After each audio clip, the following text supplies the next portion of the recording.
to report to the hauler.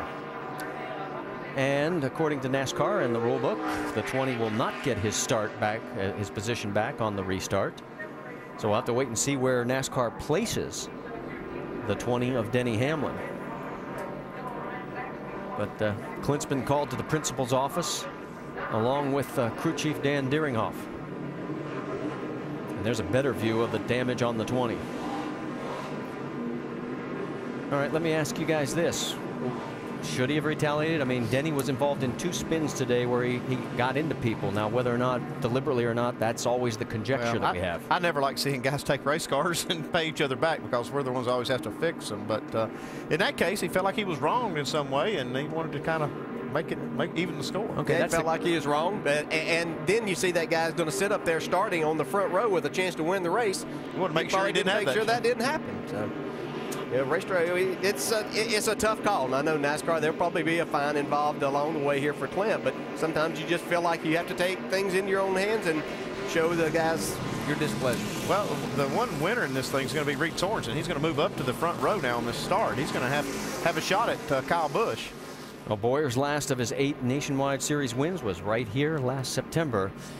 He won't be around for the finish on this one.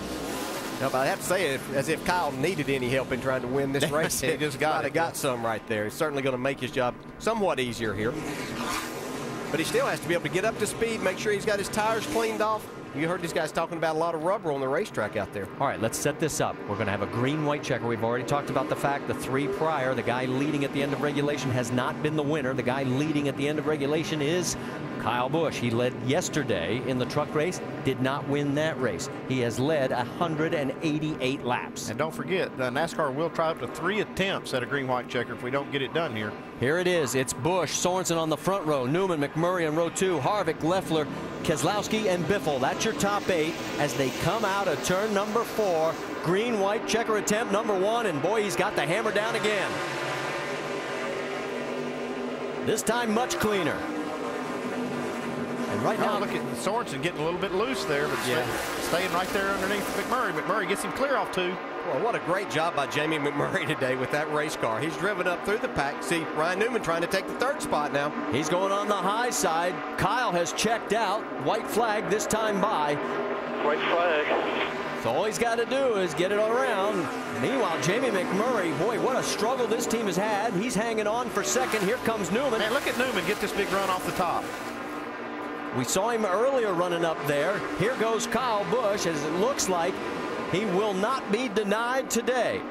The monster has been eaten by the 18. Newman on the outside. Look at the battle for 2nd. It is going to be Newman, and we've got a crash into the wall. Michael Annett crosses the line while scraping the concrete.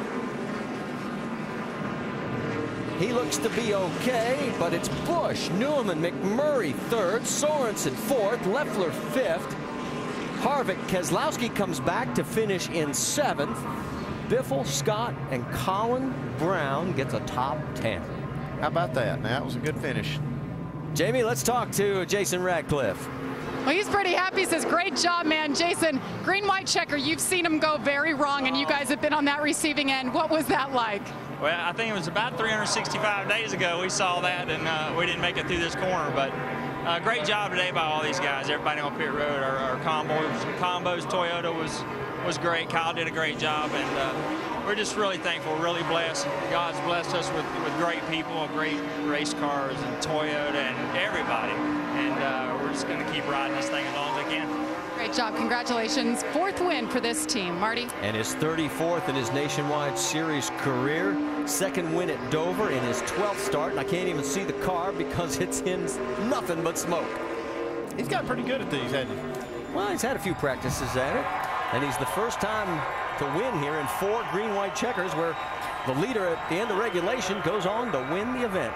And to think, it was 28 years ago today, Joe Ruttman got his first Nationwide Series victory right here at Dover. That was back in 1982.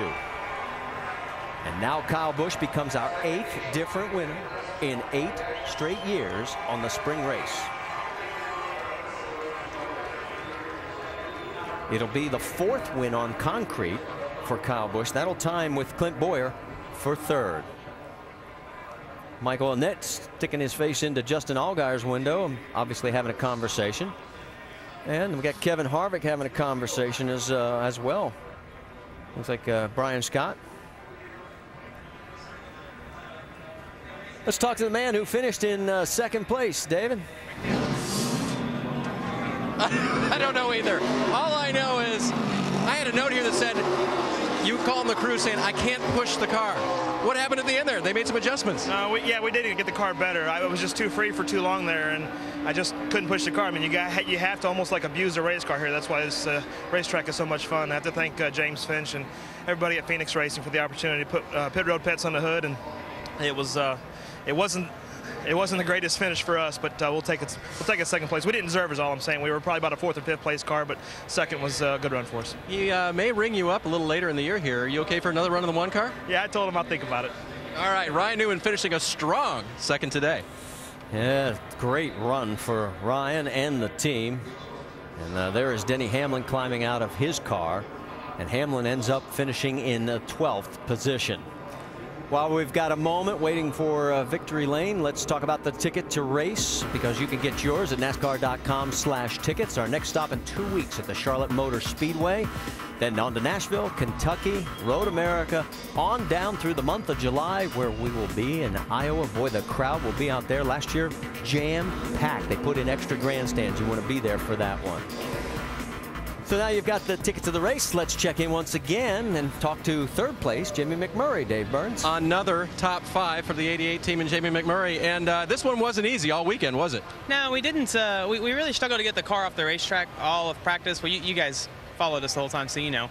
And then in qualifying, the car was just too loose. But we adjusted on it in the race, and they got it a lot better. I don't think we were a top 3 car by any means, but we probably had a 6th to 8th place car. And track position here is just really important.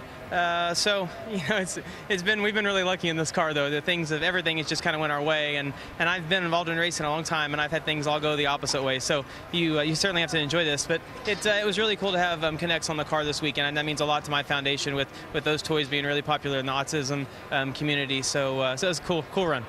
They call that car the moneymaker, $100,000 to the charities from Connects, and a nice payday for McMurray and the 88 team. Jamie has top 5 finishes in his last 3 races, the longest current streak going in the Nationwide Series this year.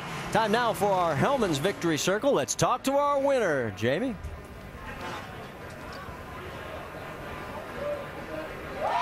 And the celebrating continues for Kyle Busch for the 4th time in 2010 in the Nationwide Series. And we talked to Jason Ratcliffe, his crew chief, and he reminded us it was 1 year ago, Kyle, you dominated this race, but you were on the receiving end of that green-white checker. How good does it feel to get back here?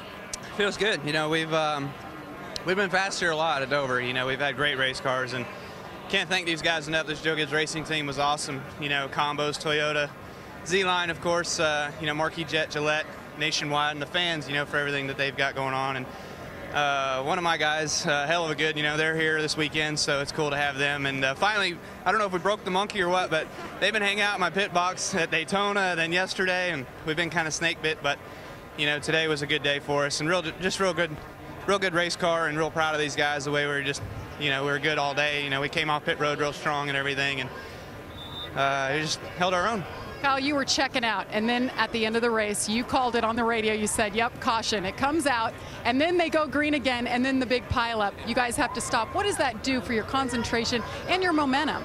Not much. I mean, you just try to think through things that are going to happen on the restart. You know, I was planning on Denny being on my inside for the restart and figuring, well, I need to go to the outside and just make sure I get a big run through 1 and 2 on the outside and try to clear him down the back. But, you know, that didn't happen. I had to 32, and I got him done getting to turn 1. So, you know, you just think through all the different scenarios that can happen and try to plan out the best you can. It never always goes to plan, but you can try. Sometimes you can overthink, but congratulations, Kyle Busch in victory lane, 2nd time at Dover. Vince?